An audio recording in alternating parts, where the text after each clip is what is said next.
Hi guys, so এই ভিডিওটা অনেক দিন আগেকার। সো আমি রাত্রেবেলা, রাত তখন আই থিঙ্ক 12টা বাজে।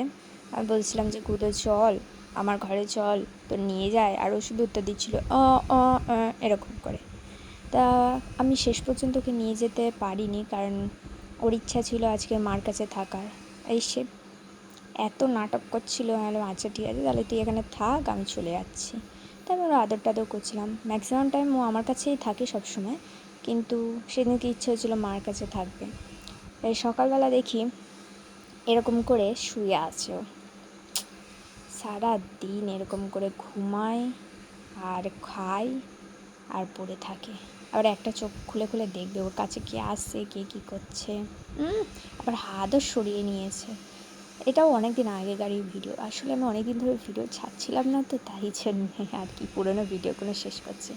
আর এই ভিডিওটা হচ্ছে আমি কলেজ ভর্তি হতে গেছিলাম আর স্কুল থেকে টিসি আনতে গেছিলাম, যেহেতু এইচএস আমার কমপ্লিট হয়ে গেছে।